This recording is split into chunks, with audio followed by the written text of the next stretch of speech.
estamos muy tristes porque se van a para allá. Es todo lo que tienen que hacer. ¿Por qué, mamá? Es todo lo que tienen que decir, mamita, porque si no se empiezan a malinterpretar las cosas, nos pueden acusar de que nosotros nos las robamos porque tú la empujaste afuera para perderla, entonces mejor no digas todo, ¿ok? Porque no sabemos nada. La mujer que se escucha en el audio es Lisette Farah, quien en medio de una conversación que fue grabada le daba instrucciones a su hija de 7 años sobre lo que debía decirle a la policía sobre la ausencia de su hermana menor, Paulette Guevara Farah, de 4 años, quien desapareció de la noche a la mañana de su habitación en una lujosa casa en México.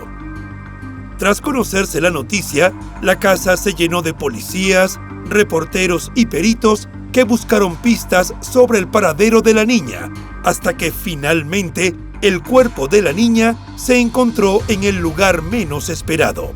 A lo largo de este video te daremos en detalles todas las hipótesis que durante años se plantearon para revelar el misterio sobre qué ocurrió con Paulette.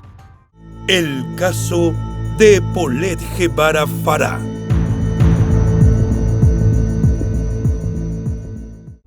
Los criminólogos dicen que no existe el crimen perfecto.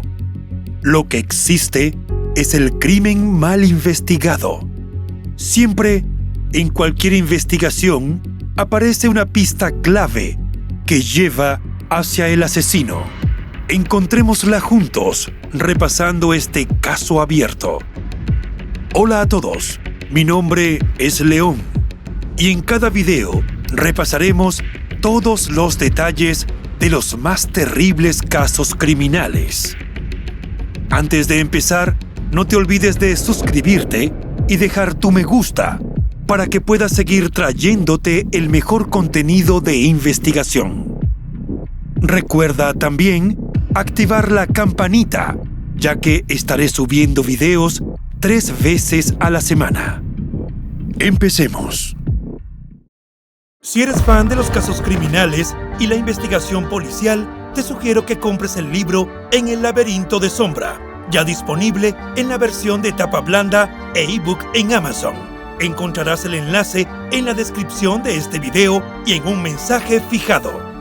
Paulette Guevara Farah nació el 20 de julio de 2005 en el Estado de México, México. Su madre, Lisette Farah, provenía de una acaudalada e influyente familia de origen libanés, mientras que su padre, Mauricio Guevara, era un exitoso empresario de bienes raíces.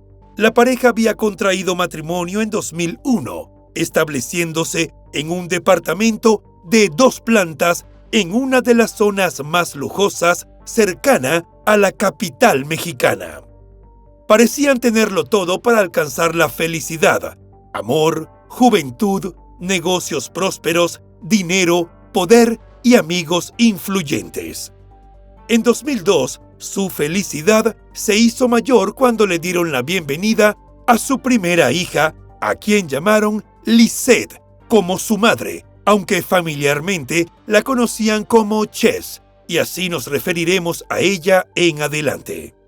3 años después llegó al mundo la pequeña Paulette, quien desde su nacimiento se enfrentó a importantes retos debido a que nació prematuramente. La pequeña tenía solo 25 semanas de gestación cuando su madre tuvo que ser intervenida de urgencia. Debido a esto, la bebé requirió de cuidados especiales para poder desarrollar todos sus órganos vitales. Aunque había logrado sobrevivir, su estado era crítico. En medio de su recuperación, sufrió un derrame cerebral que le dejó secuelas motrices significativas y un grave trastorno del lenguaje. Sin embargo, sus padres, haciendo uso de sus recursos económicos, lucharon contra esos desalentadores pronósticos. Lisette contaba con suficiente ayuda en casa para cuidar de su hija, ya que había contratado 2 niñeras, las hermanas Erika y Marta Casimiro, quienes se ocupaban de cuidar a la pequeña Paulette. Además del apoyo de su entorno, la niña recibió diversos tratamientos y terapia con caballos, gracias a los cuales progresó notablemente y a los 4 años, aunque caminaba con dificultad y necesitaba ayuda para vestirse, superaba con creces las expectativas iniciales. Gracias a su fortaleza y el esfuerzo dedicado a su recuperación, Paulette pudo asistir al jardín de infantes. Inicialmente, fue inscrita en terapias diseñadas para mejorar su lenguaje, lo que le permitió adaptarse e integrarse a un grupo de estudiantes regulares. Allí mostraba un rendimiento favorable y se destacaba por su entusiasmo y empeño en realizar sus actividades de manera independiente. Mauricio y Lisette siempre estaban presentes en los procesos de aprendizaje de la niña, quien había logrado imponerse a todos los contratiempos y era querida por todos en la escuela. Por eso, cuando el 12 de marzo de 2010 no se presentó a clases, sus profesores quisieron saber qué ocurría. Los padres de la niña dijeron que estaba enferma, pero no profundizaron en el asunto. Tampoco dijeron cuándo se iba a reincorporar a las clases. La actitud fue extraña, pero quien los llamó supuso que los adultos se habían mostrado erráticos por la preocupación de tener a una hija enferma. El último fin de semana que se supo de ella, Paulette lo pasó con su padre, su hermana y su niñera Erika, paseando por el Valle de Bravo, mientras que su madre Lisette festejó el cumpleaños de su amiga Amanda de la Rosa en otro lugar. Todos regresaron a su apartamento el domingo 21 de marzo de 2010, pues al otro día debían retomar sus actividades habituales. Esa noche Lisette se encargó de que sus hijas se asearan. Habló un rato con cada una y les deseó dulces sueños. La última puerta que cerró fue la de Paulette. Al día siguiente, 22 de marzo, la niñera Erika se dirigió a la habitación de Paulette a despertarla para ir a la escuela como era costumbre. Pero, al entrar, descubrió que la niña no estaba en su cama nueva, la cual había sido reemplazada recientemente. Preocupada, acudió a Mauricio, quien se preparaba para ir a trabajar. Él, sin mostrar mayor interés, le indicó que preguntara a su esposa. Erika pensó que quizás la niña podía estar durmiendo con su madre, ya que cuando estaba enferma solía pasarse de cama y recordó que Paulette había tenido mucha tos esa noche. Entonces buscó a Lisette, quien tardó en responder a sus llamados. La madre, con sorprendente calma, le dijo a Erika que buscara en el cuarto de juegos. Desconcertada, la niñera despertó a su hermana Marta con la esperanza de que pudiera ayudarla a encontrar a la niña. Tras una búsqueda fallida, ambas niñeras regresaron con los padres, solo para encontrar una escena que las dejó atónitas. La madre, sentada, disfrutaba de un café y un cigarrillo, mientras el padre buscaba a tientas en el armario por si su hija pudiera haberse escondido en algún rincón. Lo más lógico habría sido que los padres se unieran de inmediato a la búsqueda de su hija desaparecida, pero no fue sino hasta después de un largo rato que Lisette comenzó a buscarla en el resto de los cuartos y en toda la casa, al tiempo que la llamaba en repetidas ocasiones, pero nadie respondió.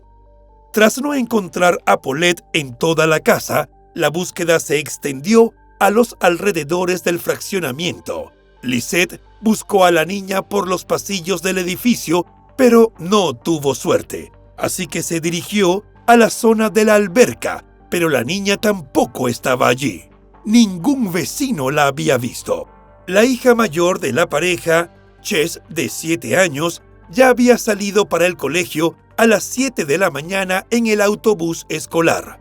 Los padres pensaron que quizás Paulette pudo haberse escapado tras ella, pero eso era rarísimo, por no decir imposible, debido a sus deficiencias motrices. De todas maneras, Lisette se dirigió a los empleados de seguridad del complejo para solicitar mirar las cámaras, pero le dijeron que solo permitían ver las imágenes al momento, pero no grababan. Luego de una intensa búsqueda, la niña no apareció por ningún lugar. Era como si se hubiera esfumado de su habitación de la noche a la mañana. Mauricio habló por teléfono con su hermana, a quien le contó lo ocurrido. Fue ella quien tomó la iniciativa de contactar a la policía. A los pocos minutos, 2 patrulleros llegaron a la residencia. Los primeros pensamientos fueron que Paulette pudo haber sido secuestrada, pero esta hipótesis fue desechada porque las cerraduras de la casa estaban sin forzar. Solo había una ventana abierta, pero no había rastros de violencia de ninguna índole. Todo parecía intacto en el departamento. Además, los guardias no habían visto entrar ni salir a nadie. El nivel de la emergencia creció minuto tras minuto. Los padres empezaron a mover sus influyentes contactos con la justicia y la política para encontrar a su hija.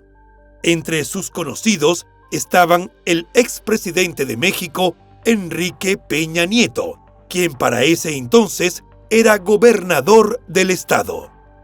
Por la relevancia de la familia, el alcalde tomó el caso en sus manos y él mismo notificó al fiscal general del Estado de México sobre lo que estaba ocurriendo. Debido a que no contaban con cámaras de vigilancia porque no grababan de forma continua para poder establecer una cronología de los hechos, los detectives se vieron obligados a recurrir a testimonios imprecisos que no resultaron de gran ayuda. Sin embargo, nadie estaba dispuesto a perder tiempo, por lo que se difundió un cartel con una foto de Paulette y algunos datos sobre ella. La noticia se propagó rápidamente, pero no habría alcanzado tal magnitud si una de las tías de la niña no hubiera compartido la foto de su sobrina en las redes sociales, que para ese momento ya habían demostrado su enorme poder de difusión. La imagen de Paulette inundó foros, correos electrónicos y se convirtió en el tema de conversación para millones de cibernautas que se tomaron muy en serio la misión de encontrarla con vida. Esa misma noche, entrevistada por un noticiero, Lisette habló a las cámaras y se dirigió a un posible secuestrador, a pesar de que no había pruebas ni extorsiones que sustentaran esa hipótesis. Pues que se había salido, la verdad, con alguna nana, con mi esposo o algo. Mi segunda teoría fue, pues se aventó a la alberca, a quitar la lona, no había nada. Barranca, pues, vamos a buscar videos, no hay nada. Harry Potter, ¿ok? Increíble. No entiendo. Sin derramar lágrimas, pero visiblemente nerviosa, la mujer aseguró que, si su hija aparecía, no habría represalias. El padre hizo lo mismo en otros medios. Tampoco lloró. A un periodista le dijo que tenía que cuidar su imagen y evitar situaciones que pudieran ponerlo en ridículo. No tengo una explicación lógica. Seguimos todas las conductas con las que nos conducimos todos los días. El cuidado personal de las niñas, yo, mi esposa, las niñas que nos ayudan con ellas. A este momento en que desapareció, por así llamarlo, no encuentro una lógica de cómo pudo haber sido. Al día siguiente, las novedades brillaron por su ausencia, pero el rostro de Paulette no solo aparecía en los postes de luz, sino también en las vidrieras de todos los negocios, en los parabrisas de todos los automóviles y autobuses. Todo el pueblo estaba conmovido. El hogar de la familia se convirtió en un centro de actividad constante, con peritos, policías, fiscales y amigos entrando y saliendo a todas horas. La policía llevó perros entrenados para olfatear la ropa de Paulette y reconstruyó sus últimos momentos en el lugar, buscando pistas que los ayudaran a dar con su paradero. Los padres y las niñeras comenzaron a ser entrevistados por las autoridades y numerosos medios de comunicación. Sin embargo, las declaraciones de los padres comenzaron a llenarse de contradicciones. Sus versiones encontradas y su comportamiento errático despertaron sospechas entre los investigadores, sembrando dudas sobre su posible implicación en la desaparición de Paulette. Pero las inconsistencias no terminaban allí. Sus testimonios no coincidían con los de las niñeras. Mientras Lisette afirmaba que desde el primer momento en que se les informó de la desaparición de Paulette, ambos se habían dedicado a buscarla, las niñeras aseguraban que, al menos durante un tiempo, los padres se mostraron despreocupados, especialmente Lisette. Pues veo a la señora sentada tomando su café con un cigarro y el papá pues a un lado por ahí buscando. Erika aseguró que eran una familia problemática, que siempre discutían, sobre todo por cuestiones de dinero, y que Lisette les había dicho que se quedaran tranquilas, que a ellas no les iba a ocurrir nada. Hasta les llegó a jurar sobre su cadáver que se haría responsable de todo. ¿De qué se tenía que hacer responsable Lisette? ¿Por qué les dijo eso a las niñeras? A pesar de que los padres de la niña no escatimaban dinero ni recursos para encontrar a la pequeña Paulette, algo no cuadraba en todo el asunto desde el principio. Las sospechas de que había cosas que no se estaban diciendo sobrevolaban el aire. Algunos dudaban del accionar de las autoridades, otros veían con malos ojos que Lisette no derramara ni una lágrima, y un tercer grupo abogaba por encerrar a las niñeras, más movidos por prejuicios sociales que por certezas investigativas. Nada parecía claro, y la situación se volvería aún más confusa. En esos días de intensa investigación, Lili Telles, entonces periodista, logró entrevistar a Lisette. Lo que resultó aún más impactante fue el lugar elegido para la entrevista: la habitación de Paulette. El encuentro tuvo lugar el 27 de marzo y hoy en día aquella entrevista terminó siendo clave para la investigación. La reportera y la madre se sentaron entre peluches y conversaron durante poco más de 20 minutos, que fueron analizados y revisados miles de veces por expertos en lenguaje corporal, buscando pistas sobre las verdaderas intenciones de Lisette. La postura relajada y en ocasiones sonriente de la mujer dejó a muchos atónitos. Aquellos que ya desconfiaban de ella vieron confirmadas sus sospechas. Otros, en cambio, argumentaron que el estrés podía manifestarse de maneras impredecibles, lo que explicaría por qué Lisette se mostraba desapegada del dolor y la angustia que se esperaban de una persona en su situación. En varios momentos de la entrevista, la mujer parecía perdida y se iba por las ramas, y para colmo, luego trascendieron una serie de videos en los que se veía cómo Lisette se preparaba para una entrevista. ¿Podemos ensayar tantito? Sí, bueno. Allí se le podía ver diciendo que pensaba que a su hija se la habían llevado los extraterrestres y preguntaba si podía llorar ante las cámaras. Luego de la difusión de la entrevista, las autoridades parecía que se estaban esforzando al máximo para resolver el caso. Mientras tanto, la prensa titulaba que personas cercanas a Paulette podrían estar involucradas. Las acusaciones contra los padres por su desaparición ganaron fuerza, pues tenían relaciones con empresarios y políticos. Pronto la hipótesis de un secuestro se desvaneció y las sospechas se centraron en el entorno familiar, con Lisette convertida en la principal sospechosa. Debido a esto y a las inconsistencias detectadas en sus declaraciones, el 29 de marzo, la Procuraduría General de Justicia informó la detención del matrimonio y de las niñeras Erika y Marta, quienes fueron trasladados a un hotel donde estarían bajo vigilancia. Sin embargo, aquello parecía más un manotazo de ahogado que una reacción convincente. Quiero insistir, la solicitud de arraigo en este momento no implica de ninguna forma que exista certeza de que alguno de ellos hubiere participado en la sustracción.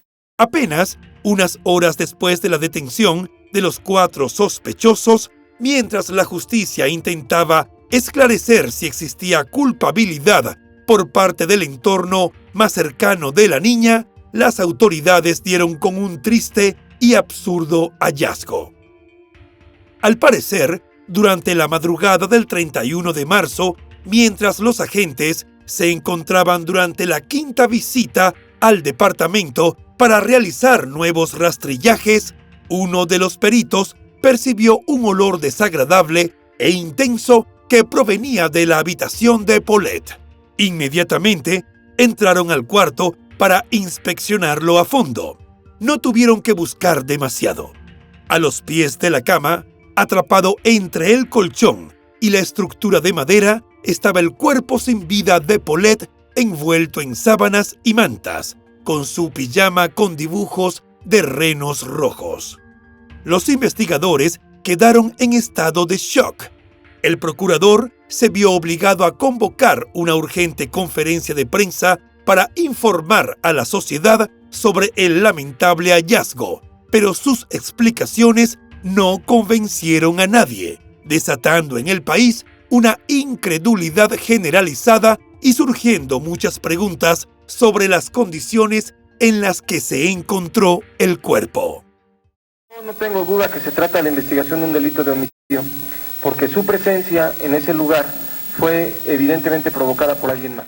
¿Cómo era posible que la niña estuviera allí todo el tiempo sin ser vista por nadie cuando en esa misma habitación su madre había concedido una entrevista sentada en la cama? La policía había entrado con perros. Una amiga de la familia había dormido 3 noches en esa cama y las mucamas habían limpiado y ordenado el cuarto. ¿Nadie había notado el pequeño bulto de su cuerpo en esa enorme cama? ¿El cuerpo no desprendía olores antes de ser hallado? Parecía una broma. Las condiciones en las que se realizó el hallazgo fueron puestas en duda por la sociedad mexicana.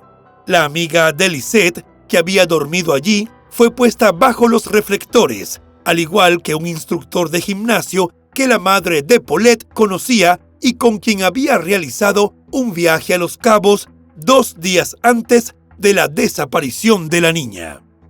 Según algunos medios, este instructor sería el amante de Lisette, lo que le daba a todo otro matiz. Entonces, el matrimonio de Mauricio y Lisette no era lo que parecía. El procurador, presionado por los hechos y la opinión pública, afirmó que la niña había sido ocultada y privada de su vida, y aseguró que buscaría respuestas a eventos que resultaban absolutamente incomprensibles, pero no pudo cumplir su promesa. La autopsia preliminar reveló que Paulette tenía 2 pedazos de cinta adhesiva rectangulares sobre sus mejillas y una tela ortopédica que se la colocaba en la boca cada noche para evitar que la tuviera abierta mientras dormía. Más allá de un golpe en el codo y la rodilla del lado izquierdo, no contaba con signos de violencia física o sexual.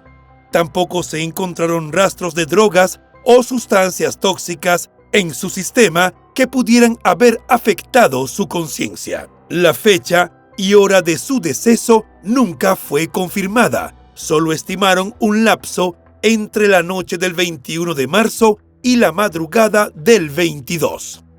Según estos resultados, Paulette había fallecido allí mismo, mientras todos la buscaban y algunos dormían sobre ella o hablaban sobre su búsqueda. Esto reavivó los ánimos caldeados contra los padres de la niña.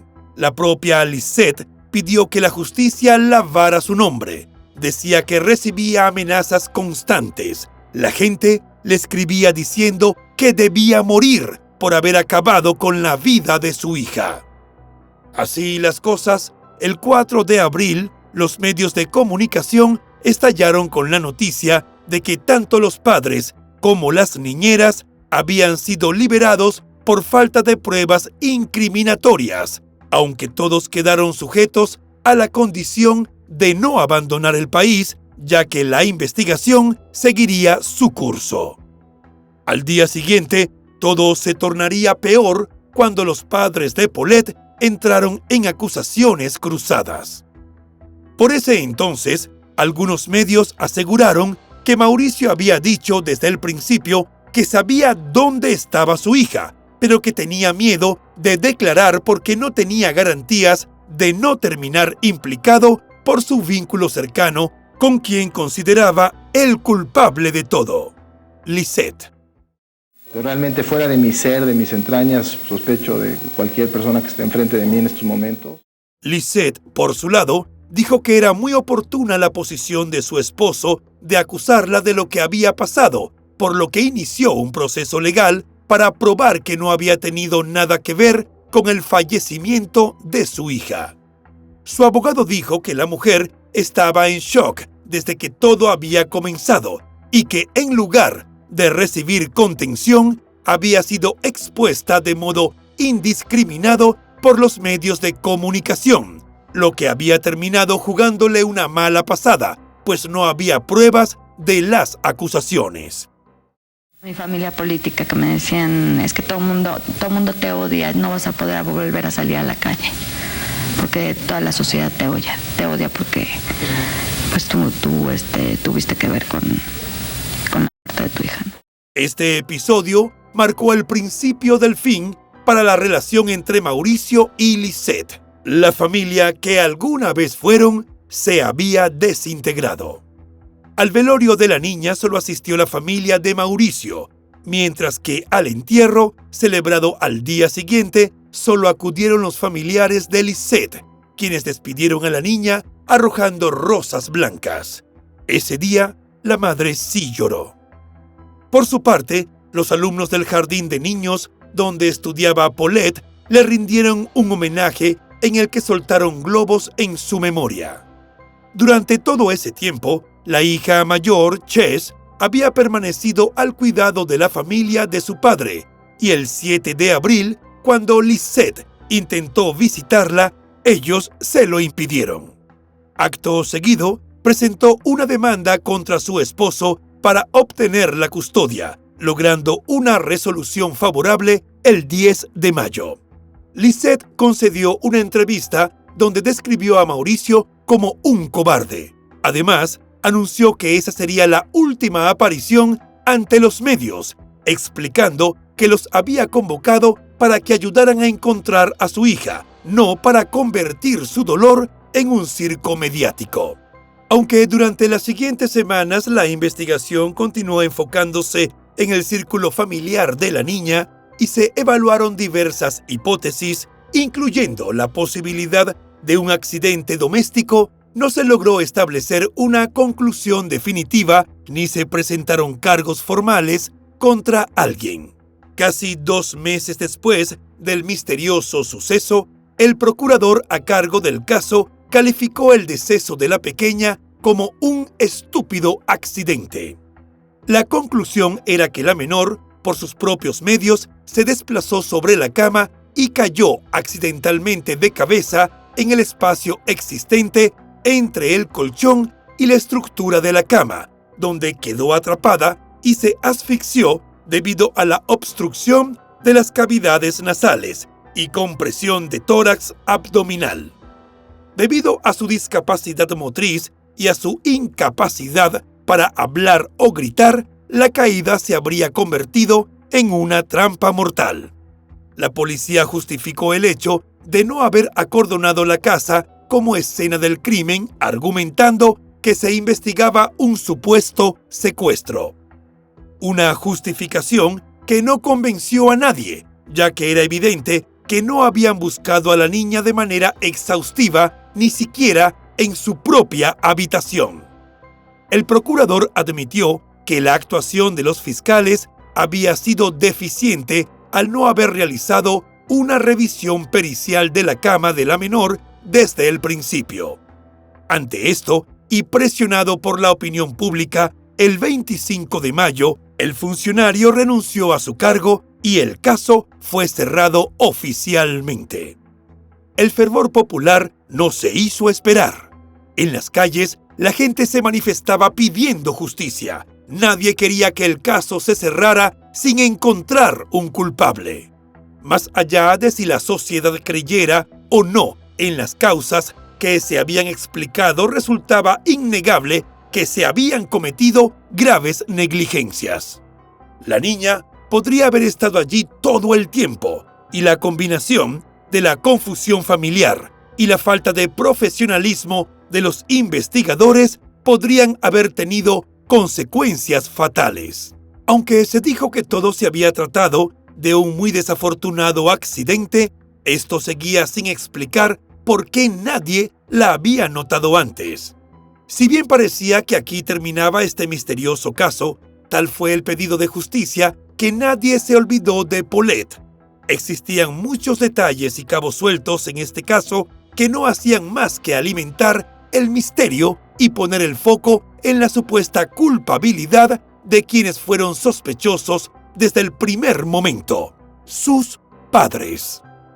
Pese a los resultados de las indagatorias, la opinión pública no estaba a favor de las conclusiones a las que llegaron las autoridades. Fueron varias las personas que continuaron analizando e investigando lo sucedido. Una de ellas fueron las niñeras de Paulette, quienes declararon en un programa de televisión que ellas habían revisado la habitación de arriba a abajo, al igual que toda la familia, y Paulette no estaba en la cama. Erika explicó que ella tendió la cama en diversas ocasiones y nunca vio el colchón recorrido o algo fuera de lo común que les dijera que el cadáver de la menor se encontraba allí. De haber sido así, yo creo que nos hubiéramos dado cuenta, ya que entraron miles de gentes a buscarla, se hizo la cama, cosa que yo nunca vi el colchón recorrido hacia atrás, ni tampoco vi un bulto ni nada, o sea, no se me hace lógico que hubiera podido estar el cuerpo ahí desde el día lunes. Un testimonio de gran valor lo aportó Lili Telles, la periodista que hizo la entrevista a Lisette en la cama de Paulette. Ella aseguró que el cadáver de la niña no estaba debajo de la cama cuando ella realizó la entrevista. Aseguró que ella misma y parte de su equipo técnico habían ayudado a estirar las sábanas de esa cama y nunca habían percibido nada. Además, remarcó que en la habitación hacía calor por culpa de los reflectores con los que iluminaban la escena. Esto, según ella, tendría que haber sido propicio para que el olor a putrefacción se hiciera presente. Asimismo, algunos medios entrevistaron al carpintero que había hecho la cama de Paulette, quien aseguró que era imposible que la niña hubiera quedado atrapada en el mueble, ya que entre el colchón y la base de madera había un espacio de apenas 16 centímetros. En medio de la controversia, un medio de comunicación presentó en su noticiero una grabación que revelaba una conversación cuando menos inquietante entre Lisette y su hija mayor Chess, grabada durante los primeros días de la investigación.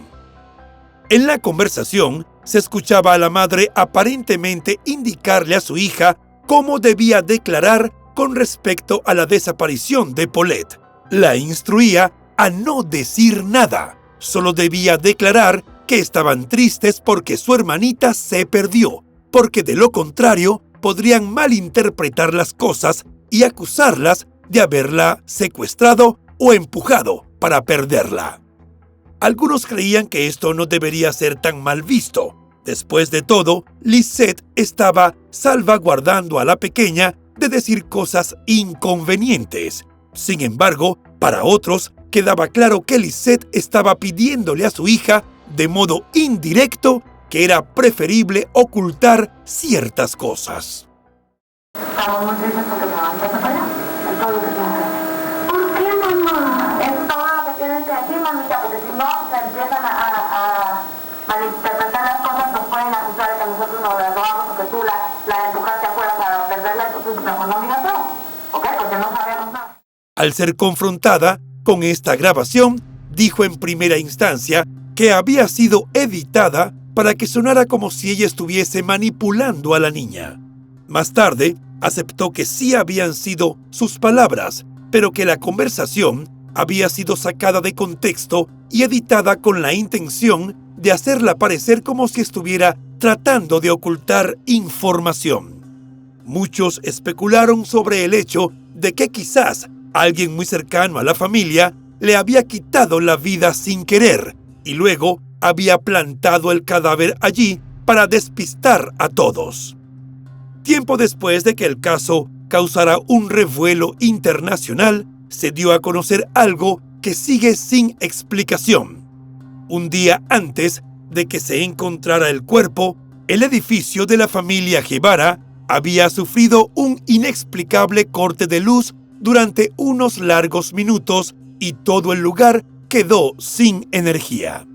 Muchos pensaban que ese corte de luz fue la distracción ideal generada por el culpable detrás de todo esto para poder acceder a la habitación de la niña y dejar allí su cuerpo. Pero, ¿quién podría haber hecho esto? Otra supuesta pista escalofriante se materializó cuando, a finales de 2010, luego de analizar las imágenes de un fragmento particular de una entrevista que se le había hecho a la madre de Paulette en la habitación de la niña mientras miraba y doblaba su ropa. Entre las prendas que doblaba había un pantalón de pijama que llamó la atención, y no era para menos. El pantalón que Lisette doblaba mientras pedía que su hija apareciera con vida era el mismo con el que se encontró a Paulette según las fotos filtradas de su cadáver. Pero, ¿cómo era posible que ese pijama apareciera primero en la entrevista y luego en el cuerpo? Parecía un nuevo misterio, pero la explicación era mucho más simple. Lisette señaló que su otra hija Chess tenía un pijama idéntico. Sin embargo, las niñeras siempre desmintieron que hubiera dos prendas idénticas. Del mismo modo, aseguraron que el pijama que se veía en el video era con el que Paulette se había ido a dormir la última noche que la habían visto con vida. Las conspiraciones tampoco faltaron y se habló de que, por su posición económica, los Guevara tenían contacto con gente poderosa y habían entregado a su hija para una suerte de ritual. Toda esta línea solo se fundamentaba por el hecho de que se suponía que Paulette fue asesinada el 21 de marzo, una fecha especial para el calendario ritualístico. También se dijo que una prima de Lisette tenía un vínculo con Luis Miranda, un funcionario que presuntamente intervino para evitar el arraigo de la familia. Una hipótesis que se repitió en libros sobre el caso era que la noche en que Paulette perdió la vida, Lisette había pasado el fin de semana con su amante. Al regresar todos al departamento, Mauricio habría descubierto la relación, provocando una discusión. Paulette, asustada, fue llevada por su hermana mayor a su habitación, donde sin querer la habría asfixiado al taparla con las sábanas. Los padres, al darse cuenta, ocultaron el cuerpo y simularon un secuestro intentando proteger a su otra hija. Sin embargo, las niñeras permanecieron como figuras enigmáticas en esta reconstrucción. Otra hipótesis planteada apuntó a un matrimonio fracturado. Mauricio vivía en otro departamento del mismo edificio y tras acostar a las niñas, regresó a su hogar. Esa noche, el amante de Lisette durmió con ella. A la mañana siguiente, Mauricio fue a ver a sus hijas y el amante se escondió en la habitación de Paulette para que él no lo viera. La niña lloró y el hombre, en un intento desesperado por silenciarla, la asfixió. La ventana del baño que la policía halló abierta durante la inspección pudo haber sido la vía de escape del amante de Lisette con el cuerpo, y la misma entrada para regresarlo durante el corte de luz. De ser cierta esta hipótesis, todos los presentes, incluyendo las niñeras y el amante, debieron haber estado en confabulación. La pregunta que resonó fue: ¿por qué Mauricio protegería a la persona que acabó con la vida de su hija y que tenía un romance con su esposa? Se intentó abrir nuevas causas contra la amiga de Lisette e incluso contra su amante. Todo fue en vano. Se habló también de otra clase de accidentes. También se especuló sobre las deudas que Mauricio habría tenido por una supuesta adicción al juego, y acabar con la vida de Paulette era el modo más rápido de cobrar un cuantioso seguro que lo sacara de los números rojos. Otros sostenían que no había que buscar tan profundo. Quizás los Guevara se quisieron deshacer de su hija porque la consideraban un estorbo. Pero de ser así, ¿por qué crear todo este escenario tan confuso? Lo cierto es que luego del linchamiento mediático, Lisette emprendió una demanda por daño moral contra la entonces Procuraduría General de Justicia del Estado de México y contra el gobernador de la entidad, la cual le fue negada y desestimada por instancias locales y federales luego de años de litigio. La familia se alejó del ojo público durante un tiempo, pero no por mucho. 2 años después del fallecimiento de Paulette, Lisette volvió a ser objeto de críticas por parte de los medios cuando fue fotografiada disfrutando de una fiesta con amigos. Muchos consideraron que su actitud no reflejaba el dolor que una madre debería sentir tras la trágica pérdida de su hija. En 2014, Lisette volvió a ocupar los titulares de la prensa, tras conocerse que ella y Mauricio finalmente se habían divorciado. Para ese momento, el hombre se dedicaba a la compra, remodelación y venta de inmuebles. Además, había fundado una asociación civil junto a su hermano dedicada a la construcción de viviendas. Amanda de la Rosa, la amiga que durmió en la cama de Paulette, publicó el libro ¿Dónde está Paulette?, hecho que ocasionó que su amistad con Lisette se rompiera. Luego de 7 años, el 3 de mayo de 2017, los restos de Paulette fueron exhumados y cremados con el permiso de las autoridades, quienes consideraron que ya no constituían evidencia relevante para la investigación, que finalmente ya había sido cerrada. Esta decisión también generó suspicacias entre aquellos que aún tejían hipótesis sobre el caso. De un modo o de otro, las dudas persisten y hacen que este caso sea tristemente célebre y que cada cierta cantidad de tiempo vuelva a reflotar. Por su parte, se produjo una miniserie documental de 6 capítulos sobre el caso, titulada Historia de un crimen, La búsqueda, que se estrenó en junio de 2020. El interés por el caso se reavivó.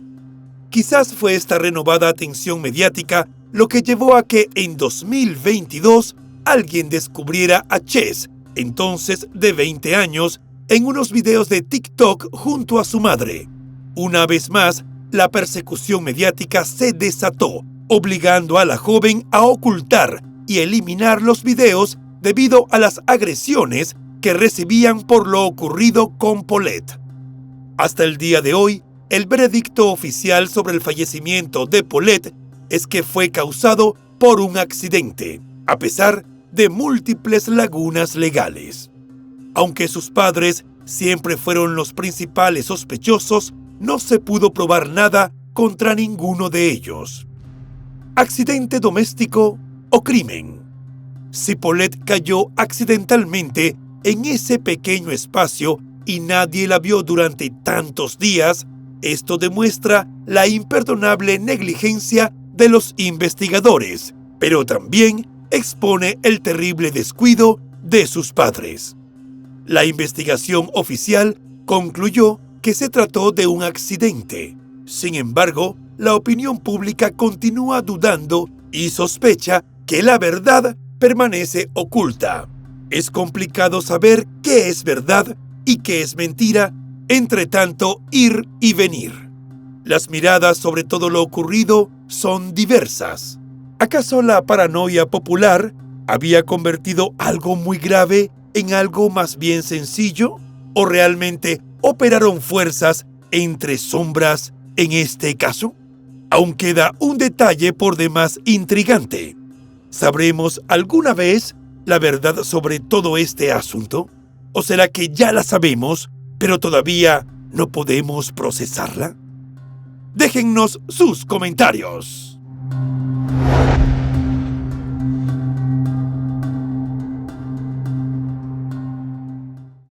Y bueno, hasta aquí el caso de hoy. Como siempre, agradezco tu apoyo a mi trabajo. Si te suscribes, das un me gusta y compartes este video, me ayudarás a seguir creando contenido. Hasta pronto.